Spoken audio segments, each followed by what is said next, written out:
Greetings, and welcome to the final installment of 31 streams slash nights slash days of horror. I missed last night because my internet crapped out about 10 o'clock. Also, this might be too loud, you might not be able to hear me. That's alright. The music from Silent Hill 2, which is the game I'm playing tonight, is it's pretty fucking fantastic, so if that's louder than my voice, that's probably okay. So yeah, I decided that, it's the last night. I think Joe covered for me last night, so technically we did a stream, at least one stream. Some nights we did multiple streams, actually. We did something every night throughout all of October, which is pretty good. Actually, I had quite a bit of fun. It was fun to look back at some games that I had played before, and it was also fun to sort of take a peek at some games I'd never looked at before, despite the dubious quality of some of them, and the sort of the way that the control schemes in some of the games maybe didn't hold up quite so well. So tonight I want to play Silent Hill 2. It's my favorite horror game. It's one of my favorite games also. I think it is one of the few... It's maybe it is definitely the scariest the game has ever... It doesn't matter who I am. I'm here for you, James. It's definitely the scariest the game has ever been for me. And also maybe the most emotional as well. Let's see what the options have here. This is, I'm playing this on PCSX 2. I'm going to boost up the brightness just a smidge. And I haven't played this game in quite a while.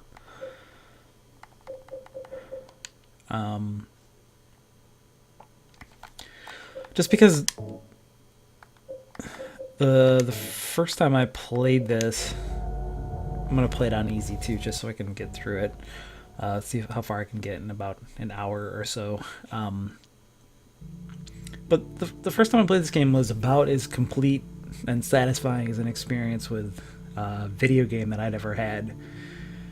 It came out in 2001. I started it. I was a huge fan of the first one, which was kind of cheesy and fun, and also absolutely horrifying in places. That game, as we talked about in the stream we did with that, that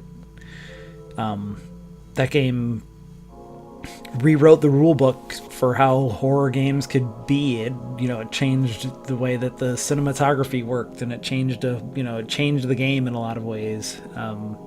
It was a horror game first and a survival game second. Be in this town.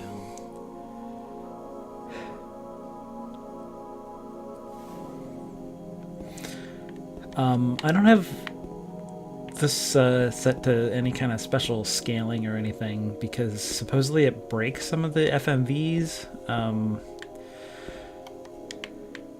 So, it's going to look a little blurrier than some of the other PS2 games that I've kind of done. But yeah, when this came out in 2001, it came out in September, I think. I played through most of it, and I get to a point in the game where you have to crawl down this hole in this historical society, and it freaked me out so bad that I stopped playing it until...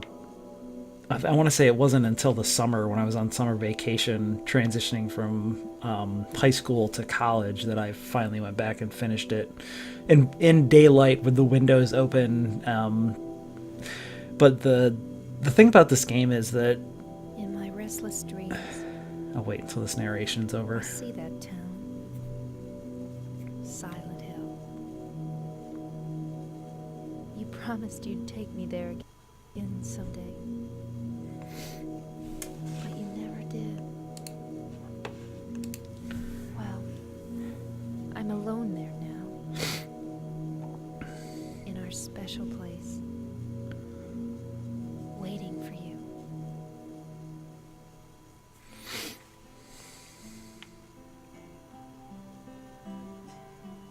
I got a letter.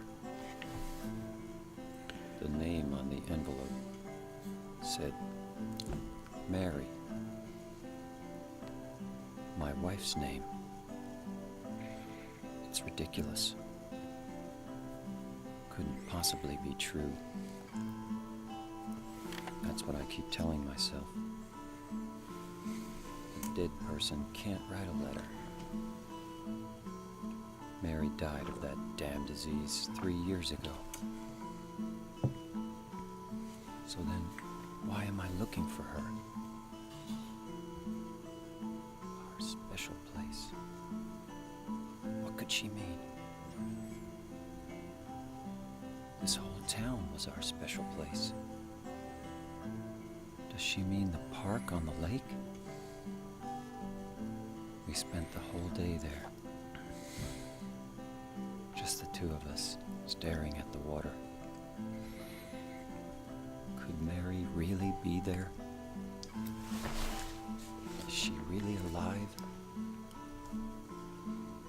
Waiting for me?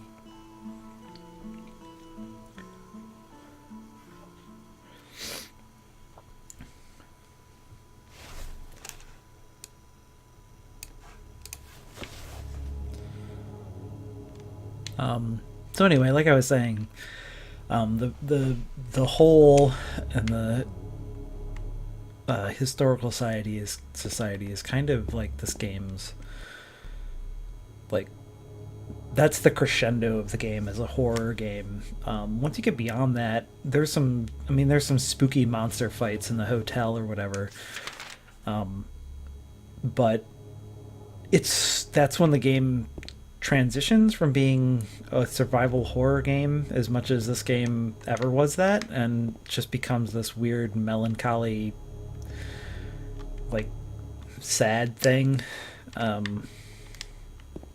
where you finally find out why James has returned and how he's sort of been, like, everything that leads up to that point is just him sort of torturing himself over, depending on which ending you get, either he assisted in his, spoilers for this 16 fucking year old game, but either assisted in his wife's death, or he didn't and feels guilt over that, or just by being the person that's still alive feels a tremendous amount of survivor's guilt. And then, like, when you finish the game and you find that out, you can kind of like retrace your steps, either by playing it a second time or just by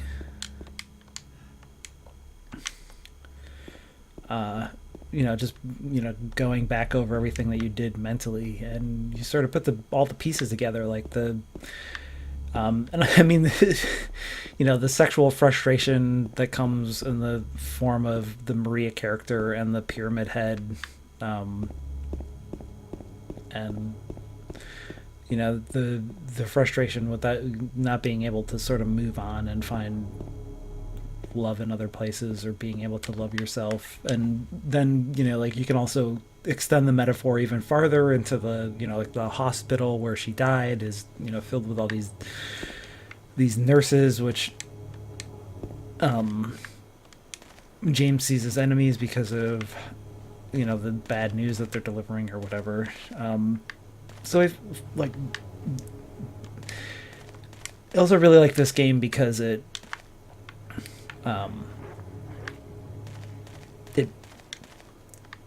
one of the few video games that really sort of successfully works an extended metaphor throughout pretty much the whole thing. It never really, like, you can comb through it with a fine-tooth comb in most situations, and almost everything centers on what this character's feelings are. And that's such a weird thing in video games, where feelings are the last thing that you're supposed to have when you play them. I mean, aside from just, feeling like you're the sweetest motherfucker that ever lived and you're killing 1,000 dudes with an awesome gun or whatever. Or the feeling of your brain sort of emitting pleasure chemicals as you open new loot boxes, or try to find patterns and things that don't really exist. Like this game treats its people the characters within it and the people that are playing it like real humans that feel things, and that was not something that people had, we'd really seen before in 2001. There are some examples, obviously, that there's something in the well. What's that?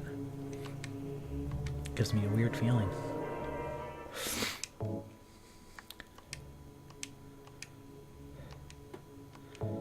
It's also kind of unique within the series, disappointingly, other than Shattered Memories for that, and it's kind of unique, honestly, within most, the game space of big budget video games as well. Like, there's some games that try to deal with some of that kind of stuff, like I can't think of the Naughty Dog game that was in between the Uncharted things that they just released they just put the trailer up for that. But like, some people get some of the similar things from that game, but really a lot of that rang hollow for me because the gameplay was so divorced from the feelings in it. There's no metaphor to that game, it just is what it is, and that's not really that exciting to me. No, it's okay. I didn't mean to scare you.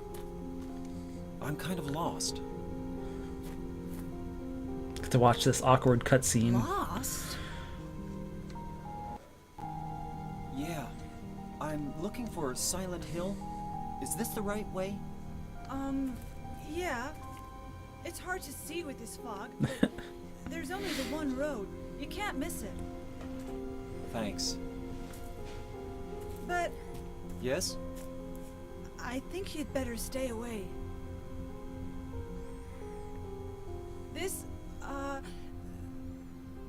This town, there's something wrong with it. It's kind of hard to explain, but Is it dangerous? maybe. And it's not just the fog either. Okay, It's... I got it. I'll be careful. I'm not lying. No, I believe you. It's just... I guess I really don't care if it's dangerous or not. I'm going to town either way. But why? I'm looking for... someone. Who is it? Someone... very important to me. I'd do anything if I could be with her again. Me too. I'm looking for my mama. I mean my mother. It's been so long since I've seen her. I thought my father and brother were here, but I can't find them either. I'm sorry. It's not your No, problem. I hope you find them. Yeah, you too.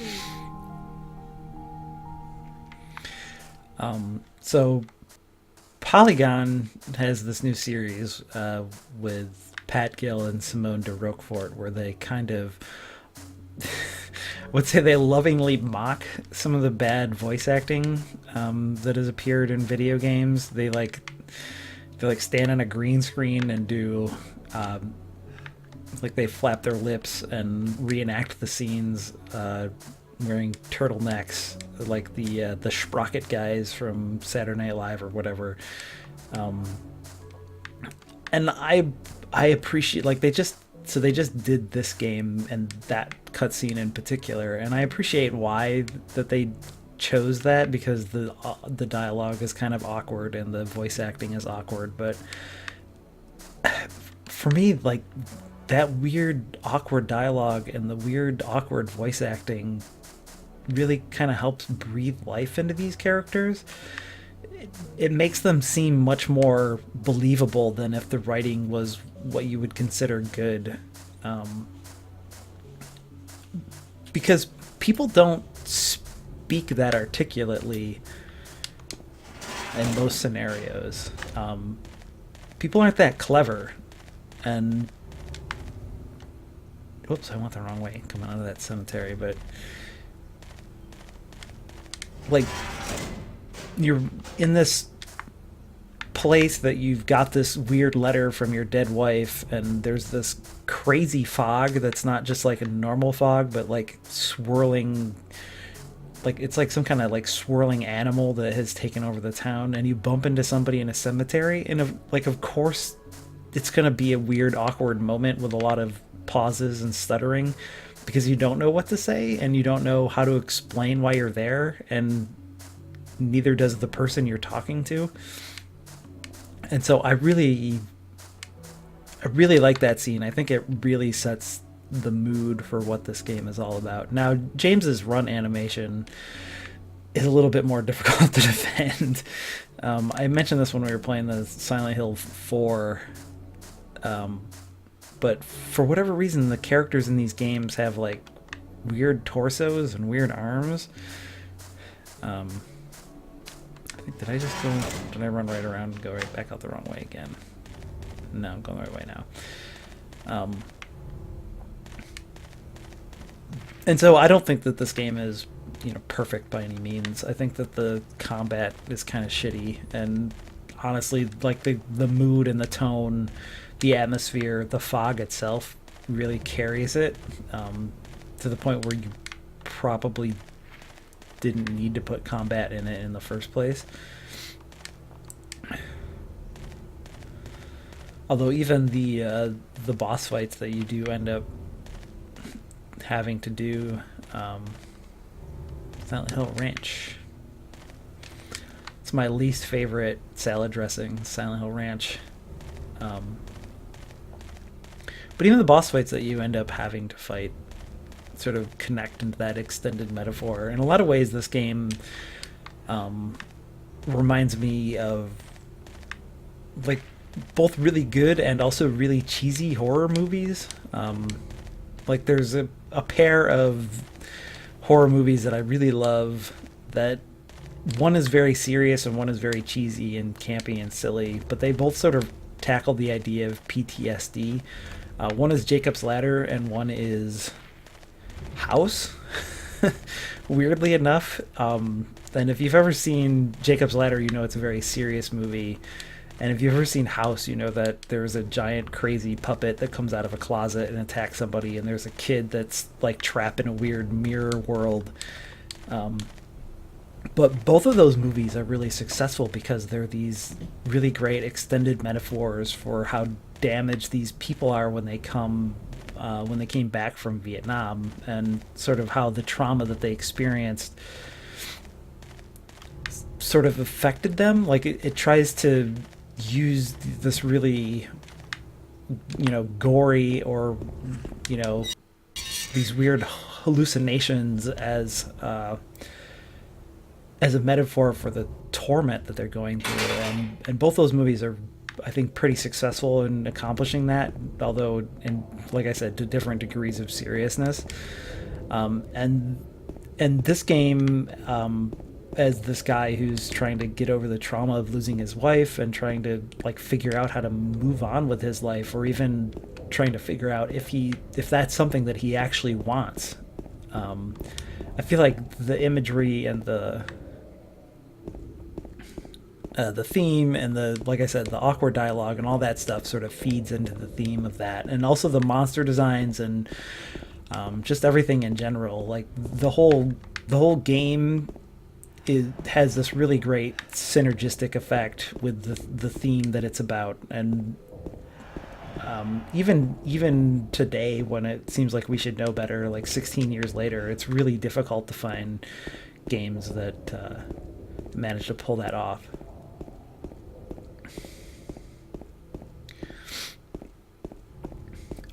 I think that some of the sort of adventure game bullshit puzzles in this game kind of hurt it a little bit.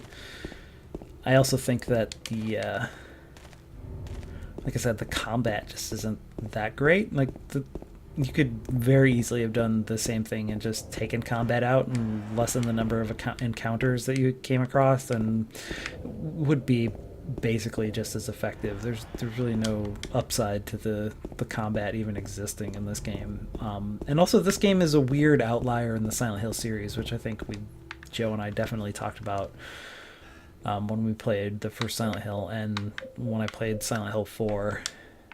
Just in that, like, there's never really any concrete answers to what's happening in this particular Silent Hill. Like in Silent Hill 1, there's like the weird elder god that's trapped under the town, and there's like the whole cult that's trying to resurrect it and using Cheryl as like a vessel for that, or Cheryl is being taken over by the girl that they tried to use as a vessel for that, or whatever.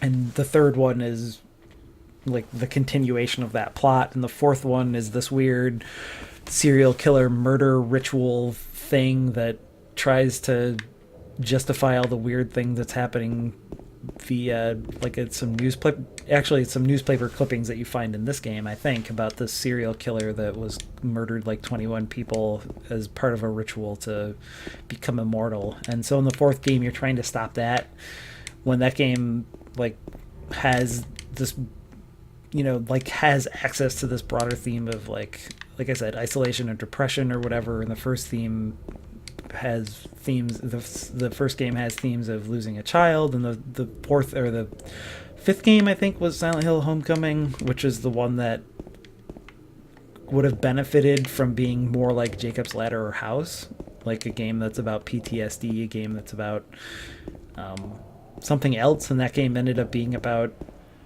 this weird, it's like a weird pact that 4 families that had lived in Silent Hill made like a long time ago, and then for whatever reason the spirits of the town are coming back to haunt them or something. Silent Hill Homecoming has like similar problems. Silent Hill Shattered Memories was the only other Silent Hill game that really, in my opinion, understood what made this game so great. Although most of that doesn't really come out until you get to the end of that game. Also, see, like, people say a lot. People have a lot of awkward pauses, especially when they're trying to monologue, like I am doing right now.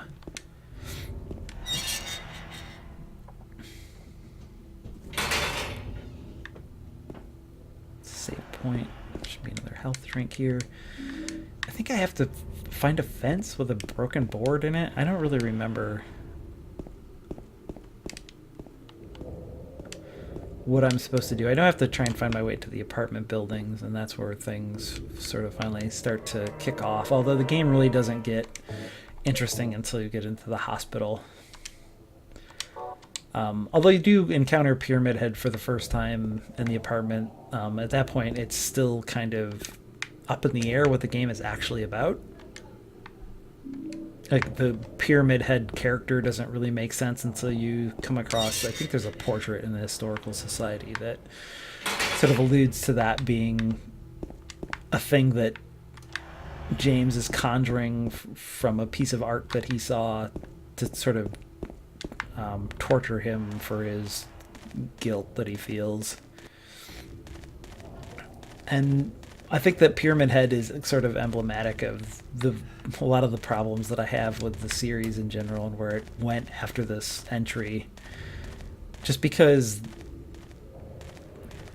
like, the fact that Pyramid Head kept coming up, and the fact that Pyramid Head had some kind of weird grounding in reality, it's just not interesting or good, right? Like, the idea that, what's scary to me personally anyway, is this idea that, like, you see this painting of this creature or whatever, and then you internalize that, and then, like, that becomes a symbol of your feelings. Like, that's an interesting thought to me. Like, the idea that the Pyramid Head is just this creature that exists to torture people for doing something wrong, it's just, like, that's kind of boring.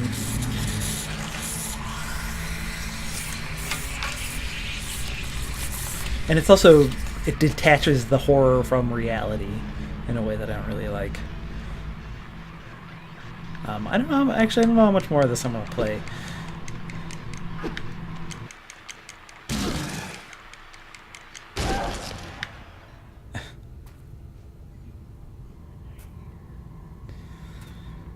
I may call it I may go just a half an hour with this. There's just not, since I'm by myself, I'm running out of things to say about this game.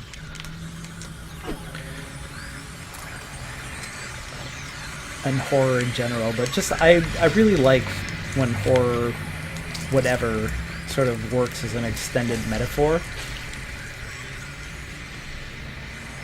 And this game gives me that in a big way.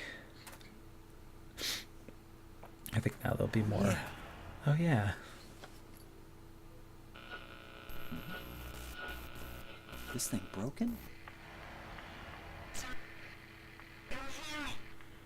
Come to Tingth. What the? I But- better take it anyway. I might need it.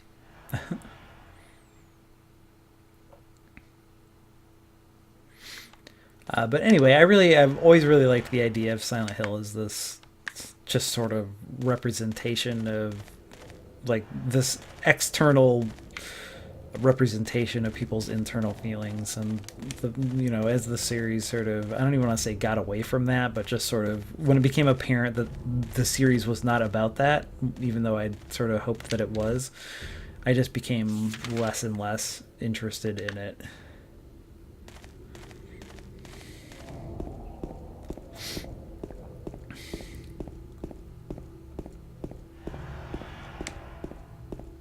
Yeah, the potential was always there for something really, and even the lesser series, the entries in the series still like have really good music and fantastic monster design, and I can't fault them for that, but this was really the pinnacle of that. Both the pinnacle, in my opinion, of the Silent Hill franchise, and also the pinnacle of horror video games. And in a lot of ways, it's still sort of, I would say, I still would hold this up as one of the best examples of like a story in a video game where the metaphors and the gameplay and the things that you experience are all in alignment in such a way that it becomes like a much greater than the sum of its parts. Pet Center, Martin Street. I don't really remember where. I know you have to get to the apartment buildings eventually.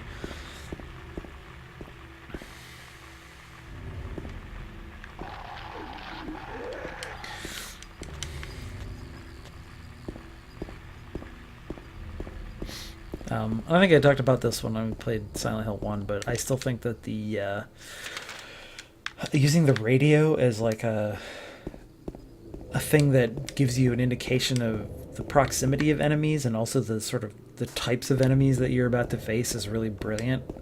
The way it uses, I don't know if this game used 5.1 channel sound or just stereo sound, but that stuff all added just like such an extra dimension to it. The apartment gate key. Ah! Ugh. I forgot about those guys. That jump scare still got me 15 years later.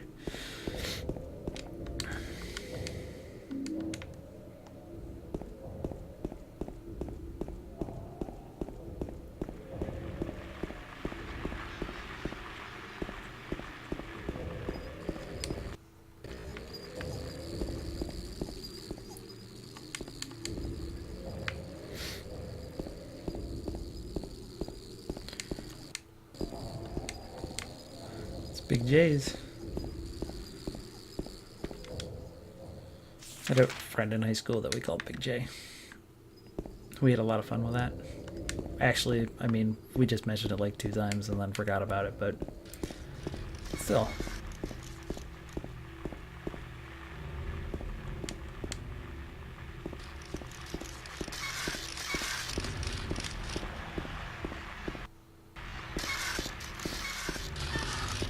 I should also mention, I guess, that there is a working PC version of this game that actually runs pretty okay. Although I've tried to, I think I tried to stream it last year and I had a hell of a time getting it to capture properly. And also you have to download like a fan-made hack to make it work properly on modern PCs. In particular, the in particular, the FMVs and stuff will sometimes they'll just break and not play properly, and sometimes they will break in such a way that the game totally breaks. But I wish that Konami still had an interest in doing things with video games, so that way we could get maybe a fixed version of that game on Steam. I know that there was like a Silent Hill collection that came out for PS4 a couple of years ago, but that game had like updated voice acting, and I don't think included the original voice acting, which is a real shame because, like I said, the voice acting that's in this game is kind of perfect for what the game is and trying to accomplish, and like wallpapering over that with voice acting that's quote unquote better, I don't think it really helps at all.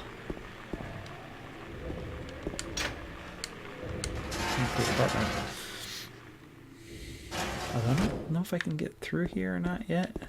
I might have to find another key. Although it might be different because I'm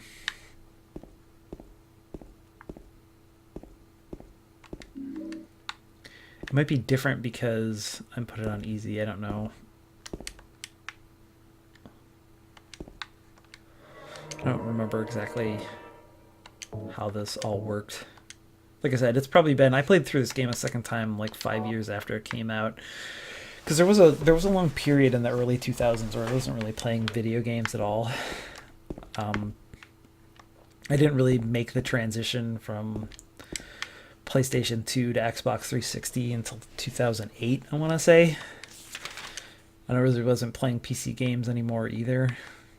There was probably a 3 or 4 year period where I was focused more on writing and stuff, and I didn't enjoy video games. It was hard to transition. Pardon me. It was difficult to make the transition from being liking video games for the reason you like video games when you're 8 to liking video games for the reasons that you might like them when you're 24, especially if you're somebody that thinks about why you do things, which is definitely who I was at that time. It was really replaying this game and, like I said, trying to break down all the extended metaphors, and then re-examining what the story was, and piecing it all together and putting together the various ways in which,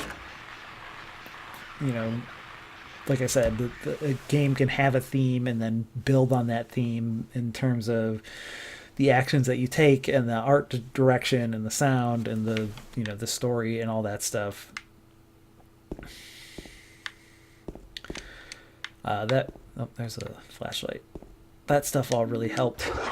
And then also around that time, I was listening to the Games for Windows radio podcast, which really, Jeff Green was, I don't know, in his late 30s or early 40s at that time, and he had a kid, and Sean Elliott was a total freak, but, really intelligent person that wrote and talked and thought about games in a way that made me feel like, and not just them, but Darren Gladstone and not Ryan Davis, rest in peace, although first Ryan Davis was at the forefront of making video game coverage entertaining, but Ryan Scott, I think that's the guy I was thinking of, and Sean Malloy and Robert Ashley and all those guys. They sort of made it okay in a weird way to play and be interested in video games as an adult.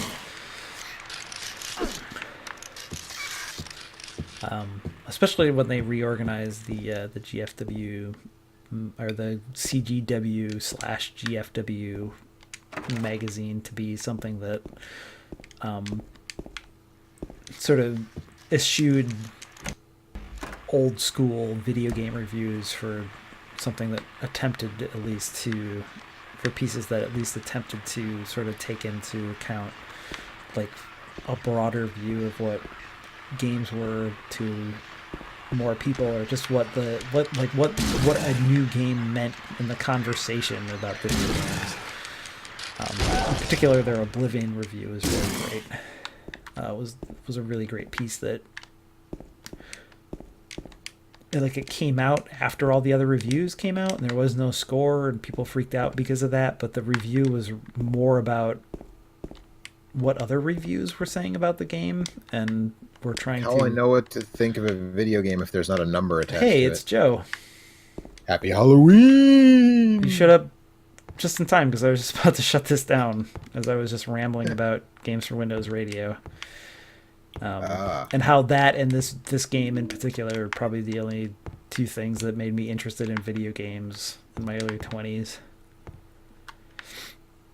Yeah, I never really had that. Like Kurt talks about that thing, and now you've mentioned it. I never really had that moment where I stopped playing games for a time or thought I was going to lose interest. I've always just been too big of a dork, I guess. I don't know. You never went, man, these things sure are childish and immature and awful, and why am I doing this again, other than just the instant gratification of like making my hands do a thing that's fun. Like 3 years ago, I guess I had like a bit of a right around this time. I guess, yeah, but that was different for me, at least. That was not about the games themselves so much as the ways that people made me reconsider the interactions that I had with people that play games, I guess. Right. No, that was different. If anything, that made me want to play games more and interact with other human beings less. Fair.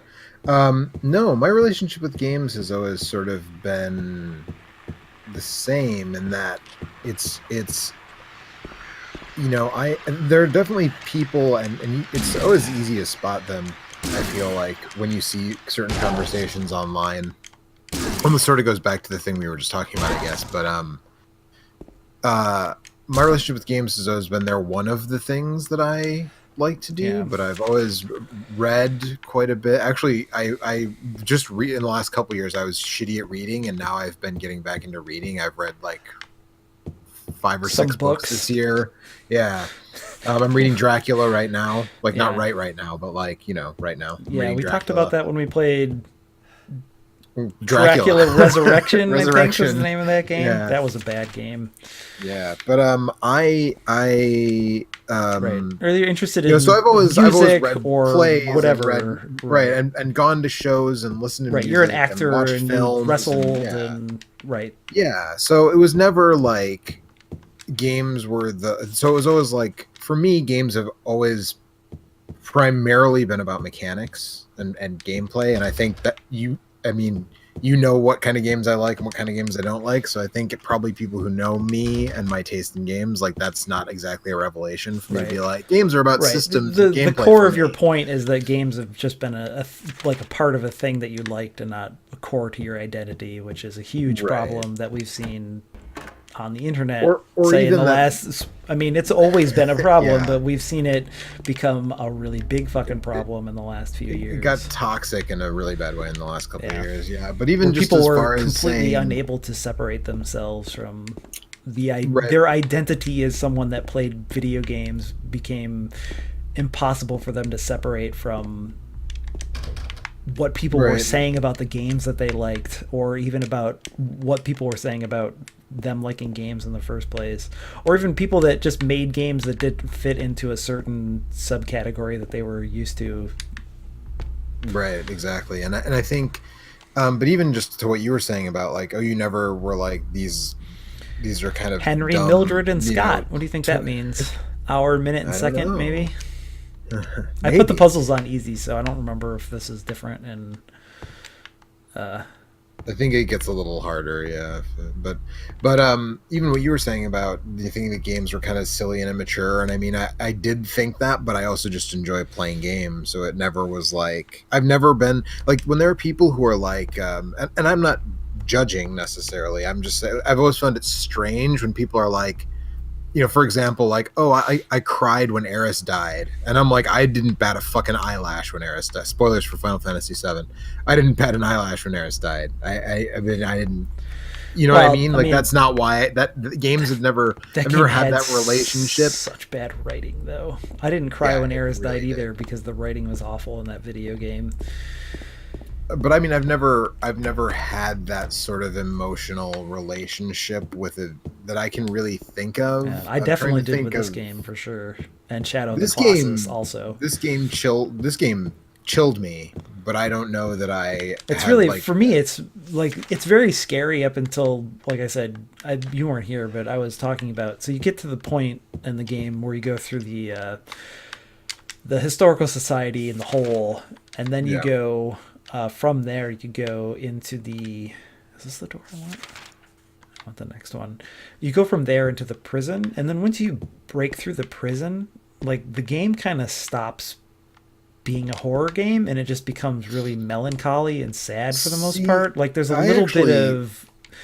There's a little bit of... I found the hotel to be very unnerving. Well, right, but it's more because of how... It's, like... Because it's... how it directly relates to everything. It's like when you begin to put all the pieces together about why James is the way he is and the motivations for the characters and stuff. Right. And it has less to do with the stuff that's creepy about the rest of the game, which is, the atmosphere and the monster design and that kind of thing. Sure, but even just the idea of you're in this hotel, you open a door, you go through it, and what you expect to be on the other side of that door is not like the door takes you somewhere that is not structurally possible. Oh, the impossible angles. And that is impossible angles without racism. It's so good. That is unsettling to me. And that did creep me out when you start opening doors and going to places. Poverty Game Night says, I always think it's weird when people only have one hobby, and Jack Red says I have several. There was a whole bunch of chat that I missed while I was rambling. I apologize. Okay, I just came in, so I only have the last couple. Jack Red also said he wishes they didn't ruin the Silent Hill HD collection. I actually have not. I thought about buying that. Angela in particular is supposed to be awkward because she's socially stunted from being abused. Yes. Hello, Dancing Jack Red says, Happy Halloween. Really enjoyed Silent Hill 2. Had to come up with something. I was wearing a tuxedo Jack Skellington shirt. Okay. Yeah, that works. There was a great... I forget who it was, but somebody had a Cactus Jack Skellington costume. That's amazing. Like, this is like the early... Bang, bang. This is like pre-social media, pre-whatever. It was probably on a forum or something. But that was a really fucking amazing costume. Nice. Yeah, there are some... He also mentions the dog ending, which is super weird. There's an alien ending as well. But I don't know. I like those weird incongruities. And I don't think you can get those on the first playthrough. I think you can only get those on subsequent playthroughs. It's a real shame. Yeah, 3 of the greatest horror games ever made. Absolutely, for sure. One Shattered Memories and 2 are the ones I would put forth. Let's see. I will be honest to say Silent Hill 4 is better than Resident Evil 6. That is a low bar to clear. I agree, although I think that Silent Hill 4 suffers from like a lot of problems of like that's a game where the theme and what's actually or what the game seems to be about and what the game is actually about are totally incongruous in a way that makes it really just bad to play, and also it's just really bad to play because the combat mechanics and the camera suck balls. Let's see. RE6. Yeah, I mean, Joe and I have played and streamed RE6 a bunch, but that game is just mechanically horrible. If you enjoy playing games, if you just enjoy the act of playing a good video game, that game is a fucking disaster. There's a couple of things that are like you get a chuckle out of. Like I feel like there were some of the weird like wrestling moves that Chris Redfield can do and stuff that we Yeah. thought were hilarious, and like that's basically it. Yeah, Dancing Jack Red says, my main problems with RE6 clearly got rushed and there was too much going on and it was way too long. Yeah, I mean that was like 4 bad games stacked on top of each other as opposed to taking the time to make like one thing that, like, whether or not you like Resident Evil 5, like that is a co-op game built from the ground up to be a good co-op game, and it works in that context. It's not a good single player game, unfortunately, but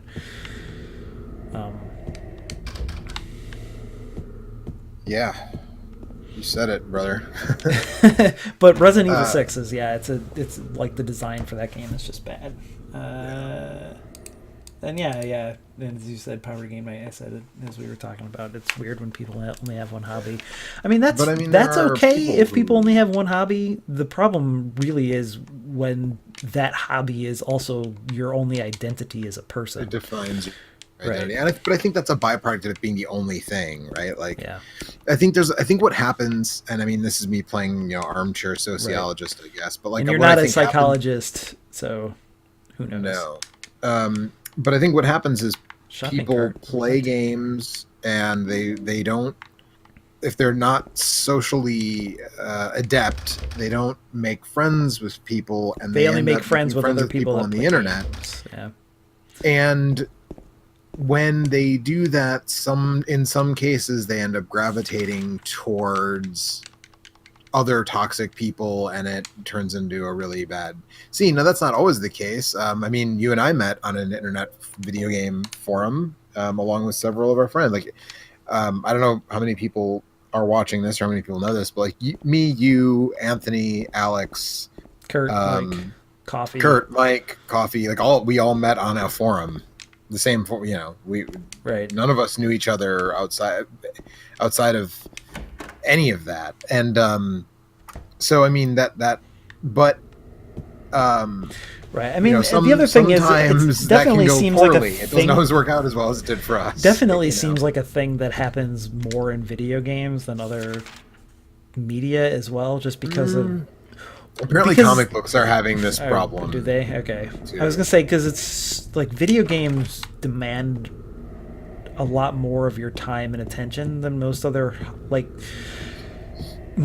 things do. Like even if you're way into movies, and even until recently, movies were a social thing, so at least you kind of had to leave to go experience those. Right. Like video games are a different kind of thing where like in some cases you're talking hundreds or thousands of hours by yourself or just in the vacuum of your friend group, which is Right. bad. And if your friend group is a bunch of like toxic dickheads, Right. Anyway. Poverty Game Night says, I met a lot of people I like on a video game forum, but after the thing, I definitely found out I didn't really know a few of them. I don't think that happened for any of us. No, we were there actually- was nobody on if you Talking Time remember- who turned out like. I was don't know. I had stopped going to that forum like many That's years true. before that. Certainly none Not of the because people who I made thought their there way was into our friend anything group. wrong with the forum necessarily, just because it was. Did I not find a key? I must have missed something. Did you find the energy drink to put on the garbage in the garbage chute? No, I didn't. I must have missed something. Certainly none of our friends turned out to be those No. kind Well, of folks. if you remember know. when the whole thing started, which I still can't believe people get wrong when they talk about Gamergate, like it wasn't like there was nothing to it except it was a harassment campaign meant to like defame Zoe Quinn for Right. some supposed reviews that never Some got written imagined because no trespass, reviews of right. that game existed because it was a small free to play Twine game. Right. What the hell did I miss? But anyway, we were streaming when that happened, if you remember. Like the very first night. What was that? Yeah. Some kind of noise north of here. Spooky. Yeah. Like I think I was playing Risen or something, and we were talking about it at a time, and we just couldn't, like we were having a hard time wrapping our heads around all of it because it just didn't make any sense. It still doesn't. Right. Right. Hey, who's that guy? it's a thing that's really scary in this game and makes total sense in the context of this one particular Of game. this game. And then, along with sexy, rusty, gross nurses, would go on to become a staple of the Fixture franchise, of a this staple of a franchise. franchise that was kind of directionless and boring, unfortunately.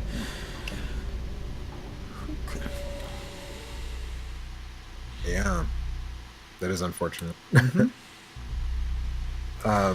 Anyway, I don't know how we got Yeah. here talking about. Oh, because we were talking about. 'Cause we were talking anyway, this about- game means a lot to me personally. I think it's a great game. I think that, like I said, I think that it is a rare video game where there we go. There's our key. It is a very rare video game where the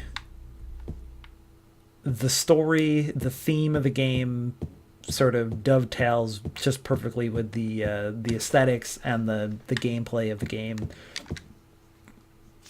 and sort of, like I said, like it creates something that's much stronger than the sum of just its parts.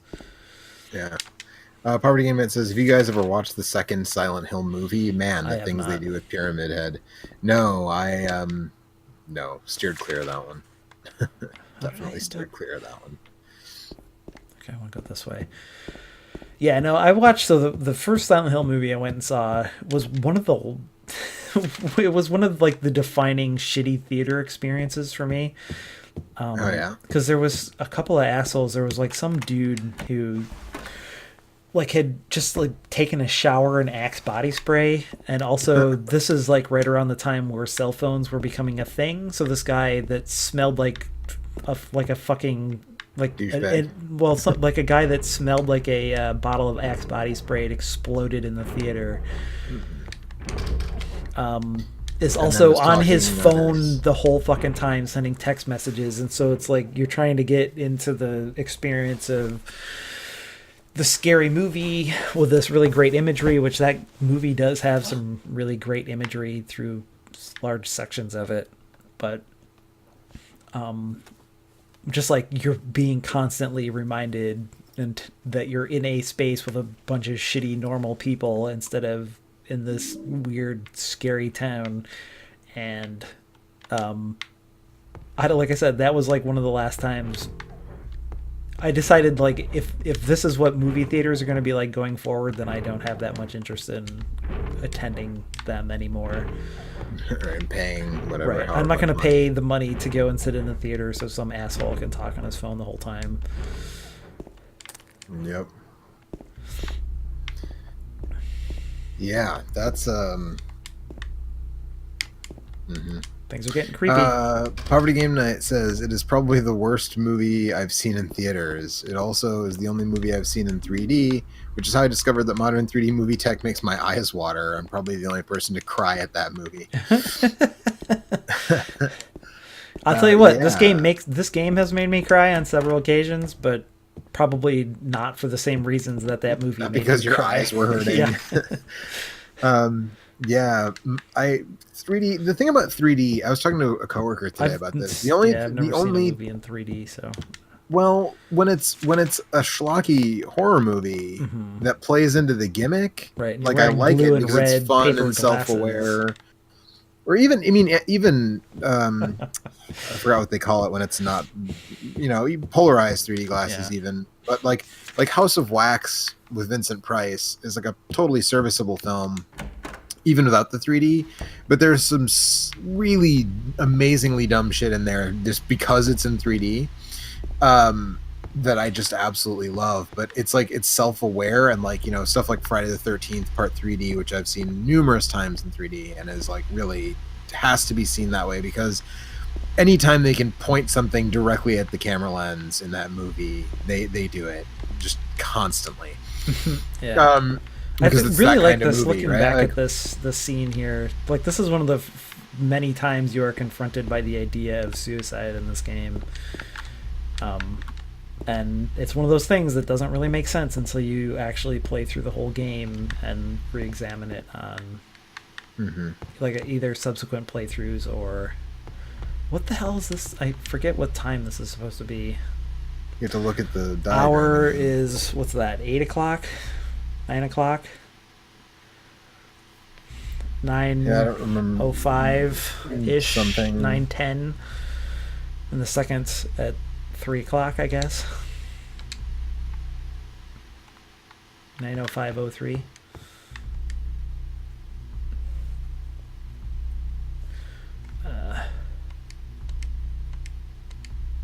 Now, do I have to actually use the key?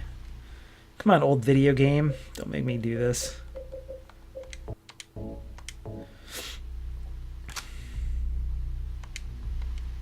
I think I'm almost to the first encounter with Pyramid Head, so maybe I'll try and get there and then... Oh, I was going to say I thought you did it already because Well, this you happens see in him. this building for sure. Yeah, you see him, but it's not until you get to the 3rd floor, I don't think. Right. Which I think you go through this, and then you can pick up that key behind that grate, and then I think you bump into him there. Right. He's I think I should doing go- something with a nurse. That scene. Well, Right, he's that's- got a bunch of... He's got some of those mannequins, I think. Oh, is it the legs on legs mannequins or whatever? Yeah, and Something. it's like weird and sexual and hard to tell exactly what it's supposed to be, but Right. is that where I want to be? Okay, there we go. I knew it was like 9:10 or something like that. I thought I had it the first time. There we go. I'll tell you what, it's pretty freaky, is going through the walls in Resident Evil 7. Yeah. Some really great centipede technology going on in there. Yeah, that is when you slide through. Man, that game is. I mean, you're The right. first Your three assessment quarters of that is game correct. Yeah. are fucking Yeah. amazing. And the last half of that, the last quarter or so of that game is a real, like, it's totally fine. The tanker section is, yeah, it's just fine. That's all it is. It's fine. But it's a real letdown for how original and refreshing and incredible the first half of that is. The thing I liked about that game is that it much more deftly merges sort of horror subgenres than Until Dawn. Well, you don't have a PS4, right? So you haven't played Until Dawn. I watched the Giant Bomb guys play through all of that game, so I've that seen game- all of Until Dawn, but I have not played it.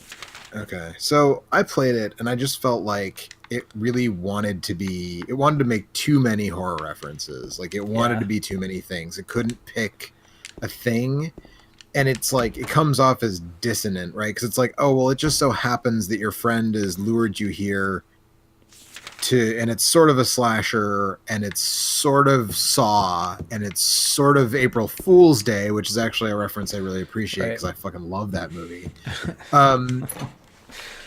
But then Well, it it's tries to also merge. sort of the Descent. It Like, tries all to of a sudden merge, yeah, like the Descent and Scream into one film or something. right, and it just doesn't. But like Resident Evil 7 is sort of like, it has elements of Saw. Well, what did you It's Texas Chainsaw Massacre 2. Yeah, it's Um, really the Texas Chainsaw Massacre too. Right, but like the Molded, it has this like sort of almost like Cronenbergian body horror thing going on with the Molded and what happens to Jack and that kind of stuff, and all that stuff. I feel like it's blended much more seamlessly in Resident Evil 7 than it was in Until Dawn. Like, it didn't seem Right. weird But when you Until suddenly Dawn- Lucas puts you in this Saw style trap, and I wasn't like, this is totally weird and came out of left field. Yeah, The way that when the cave monsters show up in Until Dawn, I was like, what the fuck? Like, what is happening? pretty wild. Well, actually, I mean, what I felt like was that game was trying to be Cabin in the Woods more than anything else, but it just didn't Until Dawn or Resident Evil 7? Until Dawn. But it just didn't have the It wasn't as funny, though. right. It didn't have the chops to back it up. It was a little too serious. Cabin in the Woods is so good. Also, by the time I'd seen Until Dawn, I'd already seen Cabin in the Woods, so like that like mixing and matching of several genres of horror, you know, Right. didn't have the same effect on me that it did the first time I saw it. And they just Right. didn't do it as well. But there was still a lot of stuff I really liked about that game. Poverty Game Night says Any I played video through game already... that heavily features Peter Stormare. Yeah, I love Peter Stormare. He's like the best part. I also like Rami Malek. You know, but just the game just doesn't. I don't know. What's It up, just weirdo? Mostly didn't work for me.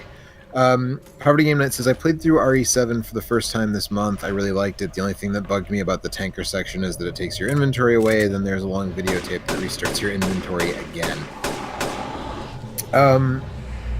Yeah, I just feel like it's not even that mechanical thing of like, oh, you lose your inventory. It's just that it doesn't seem to really fit with the rest of the game. Like the tension isn't quite the same, and Tape that restarts. Yeah, it's just the tanker just, since it's so it's a lot really, more like a regular ass Resident Evil game. right. When you get into the tanker, and in particular, the tanker really wasn't even that bad. It was really when you get into the mines for me, where it's I just thought like the mines were fine. When just you go like back these. to playing as Ethan, It's just like I these thought it was tunnels, and it like the environment. Like the star of the first part of the game is the environment, right? It's this weird labyrinth of a house that you're exploring and finding all the nooks and crannies of. And then when you get into the tanker, and even to a greater extent the mines at the end of the game, it's just like, I don't know, here's just some tunnels or whatever. There's really no upside to exploring anymore. Yeah, I mean, I guess that's kind of true. And then once it wraps back I've- around back into the house, like, that's fucking great. Right. Yeah.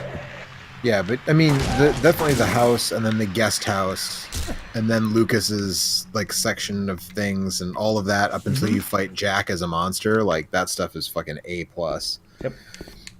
Like to the point where I'd say probably it's still my favorite game that I played this year. Although Breath of the Wild was also, super fucking good. Have you got Mario? Did you get Mario yet? I've got like 6 moons. Okay, I have like. So I have not like dug 230 into it moons. enough to say. I would not be surprised if Mario surpasses both Zelda and Resident Evil 7 for me. In fact, I think this year when we get to our annual sort of rundown, it's going to be hard for me to order games because I've played a lot of games that I really liked so far this year. And weirdly, like in series, a lot of them, most of them are like in long-running game series, which is kind of bizarre I don't know how for I there to feel be so about- many on-point sequels. I still have really mixed feelings about Zelda, but I feel like it deserves special recognition for totally reinventing what a Zelda game could be. Whereas Mario is just like Mario is a thing that already exists. It's just as a really good one of those. Yeah, but I mean, I've said this before in numerous contexts, but I think that like an A+ fucking execution of a thing is equally as valuable as like an innovation on a thing that is maybe not quite A+ execution. Like is A+ innovation, but not A+ execution. Right. I don't know. If a that- thing is I don't know A+ if- innovation and A+ execution, then it's like an all-time classic, right? Right. Like that's like Resident Evil 2 is, or this game, I feel like is like A+ innovation and A+ execution, and you're just like, oh, it's an indelible classic. What's really like it cool is. about this game? What's that? The fact that you look at stuff when you walk by it. I don't know if this is the first game to do that, but it's definitely one of the earliest games to do that. Oh yeah, definitely. Poverty Gaming said, I can see that. Also, the fact that Tanker is so much like the beginning of Revelations is aesthetically weird. Yeah, I Or didn't sorry, play like the beginning of Revelations. Revelations aesthetically is weird. I think there's a Yeah, tanker in the that was second weird. one as well. But at least you didn't have to scan everything with that bullshit scanning tool, which turned me off of Revelations and made it so I would never finish that game. I wish Revelations 2 had online co-op so you and I could play that and make up for Yeah. our failed attempt to play. It's the weird that sixth it doesn't, right? Like, because it has co-op, right? Mhm. It's just not. It's just couch Well, co-op and it's only. like asymmetrical co-op too. Like the characters in both, there's 2 different scenarios that are sort of happening simultaneously in Revelations 2, and both of them have characters that are like, one is Barry and a little girl, and one is Claire and somebody else, and they're both like, they both have different skill sets, and sort of rely on each other to. Yeah, and that game was released true. episodically originally, but it's like easily gotten as like a full package now, right? Yeah. Yeah. Anyway, I should check that game out. Yeah. Anyway, I should stop streaming Silent Hill 2. It's been like an hour. I still really like this game. Is this the greatest hits version? Because doesn't the greatest hits version has extra stuff, right? No, this is just OG Silent Hill 2.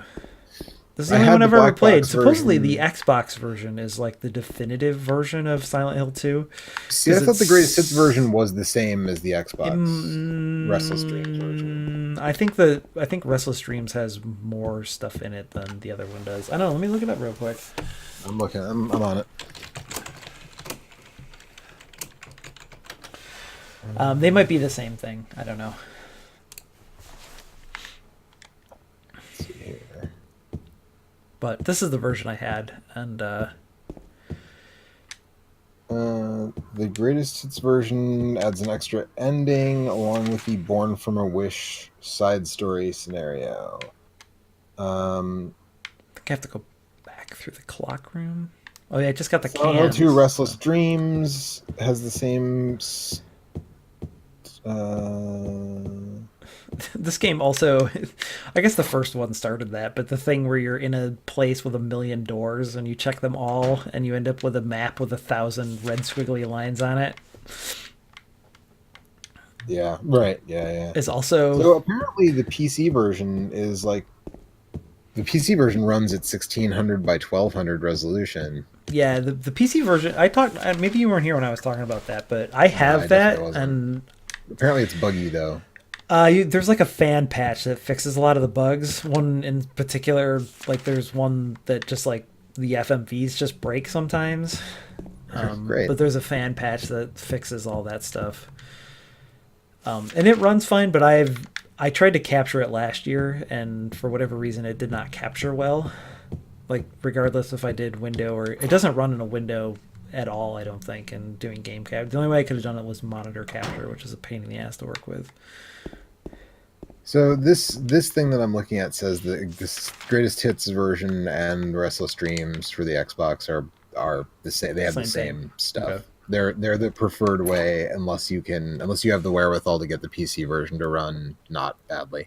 Yeah, I don't think you can even buy it anymore. Like you'd have to. There's no way to buy this game. You'd have to I don't hunt think, at the moment. down. You'd have to hunt down the actual. Yeah, Right. there's not a digital release of the PC version from. So yeah, if this is the thing you're interested in, 2002. just emulate it. It's okay.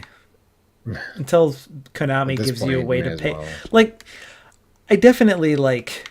There's something to be said for playing games on the thing they were meant to be played on, but if you can't give the original publisher / developer money for that, then just fucking emulate it. Don't worry about it. Yep. It's fine. Yep. This game is good enough and important enough that you could, if it's something you're interested in, you should just play it. This game is good enough. It's smart enough, and doggone it, people like it. Right. I'm gonna go put this can of energy drinks in this slot. this garbage and then we're chute. gonna call it a night. I hate that puzzle so much. That was the only point in the first time I played it where I was just like, "What the fuck am I supposed to do? Like, what am I Drop doing?" the heavy thing. It would have been. It actually would have made more sense if it was like even like a bowling ball or something. To be fair, they do circle it on your map, so you know it's something important. Well, right, but I was just like, I know it's dumb. it's dumb. Let's see what the item is called. Canned juice. 6-pack of canned juice. Which usually, do you even get juice in 6-packs of cans usually? Sure, I thought it was energy drinks, but It's canned juice, Joe. We have canned juice. we know exactly what it is. It's not juice. It's protein shake. All right. That's it for Silent Hill 2. I still really love this game. I didn't really, like I said, I didn't really get into the good parts. Once you get out of the apartment building and into the city proper, and it really picks up when you get into the hospital and the historical society and the hotel. When it all sort of converges. A lot like Silent Hill Shattered Memories, which is a game that just seems weird and scary until you get towards the end of it and start to put everything together. Anyway, Power to Game Night says, after HD collection, I can't imagine feeling bad about emulation. Right, I did talk about that earlier, and I forgot that there is the HD collection that's a fucking nightmare. where they re-recorded all the voice acting, and also it's a buggy kind of glitchy mess. So I don't know. You could, if you really wanted to give Konami some money, which I don't know if that's even worth it at this point, because fuck Konami, basically. You could buy that and then emulate this version of the game, which runs pretty good. Anyway, good night, goodbye. We'll be back on Wednesday with something. Which is tomorrow. We'll be back tomorrow with something that's not a horror game. And then, I don't know, we'll be back next October. And well, actually, we'll be back on Saturday. I think I'm going to do some streaming. And then next Saturday, we're all going to get together and do a bunch of streaming. So That's right. November 11th, Extra Life. Extra Life is coming up. You can go to onthestick.com if you'd like to donate Yes. to that. But we haven't quite hammered out exactly all the details for the various donation goals and incentives and stuff that we have. But there'll be some good stuff. Bye-bye. Bye.